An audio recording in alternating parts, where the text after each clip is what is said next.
எச்சரிக்கையாயிருங்கள். இது இயேசு கிறிஸ்துவுக்குள் பிரியமான என் சகோதர சகோதரிகளே, இந்த நிமிட நட்சத்திரக்கு இயேசுவின் நாமத்தில் நான் உங்களை அன்போடு அழைக்கிறேன். எச்சரிக்கையாயிருங்கள். 1 தீமோத்தேயு 6:10 வாசிக்கிறோம். பண ஆசை எல்லா பாவங்களுக்கும் ஆணிவராக இருக்கிறது. ஆசையை குறித்து, பேராசையை குறித்து எச்சரிக்கையாக இருக்க வேண்டும். மண்ணாசைக்கும் பொன்னாசைக்கும் பெண்ணாசைக்கும் நாம் அடிமைப்படக்கூடாது. மண்ணாசை, பொன்னாசை, பெண்ணாசை என்பது நம்ம ஆசை அல்ல. உன்னாசை, எண்ணாசை, விண்ணாசையாக இருக்க வேண்டும். அப்பொழுது நாம் எச்சரிக்கையாக இருக்கிறோம். எவ்வகை பேராசைக்கும் விடக்கூடாதபடி எச்சரிக்கையாக இருக்க வேண்டும்.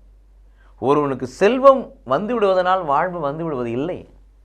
அதனால் நீ போய் செல்வத்தை சேர்த்து வாழ்வு வரும்னு சொல்லிட்டு செல்வத்தை சேர்த்து அடைஞ்சிட்டு இருக்காது. அது பேராசைக்கான அடையாளம். அதனால தான் சொல்கிறார், எவ்வகை பேராசைக்கும் இடம் கொடாமல் எச்சரிக்கையாக இருங்க.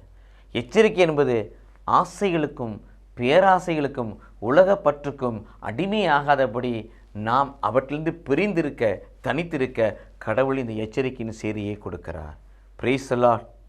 அதனால் சொல்கிறார், மிகுதியான உடைமைகளை கொண்டிருப்பதால் ஒருவருக்கு வாழ்வு வந்து விடாது.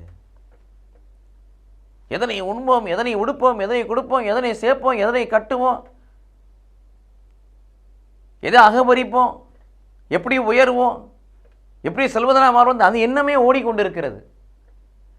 அதெல்லாம் தான் அவங்கள பார்த்து சொல்லாரு, நீ மிகுதியான உடைமைகளை சேர்த்து கொண்டிருப்பதா உனக்கு ஒரு வாழ்வு வந்துடாது.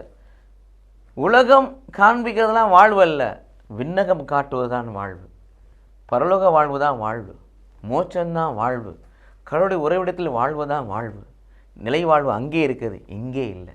அதனால் எவ்வகை பேராசைக்கும் இடம் கொடாதபடி, உலக பற்றுக்கு இடம் கொடாதபடி, உலகத்துக்கு அடிமையாகாதபடி, உலகத்தை அடிமையாக்கி உங்கள் விசுவாசத்தால் உலகத்தை ஜெயிக்கிற ஜெயத்தை பெற்றுக்கொண்டு எச்சரிக்கையாக இருங்கள்.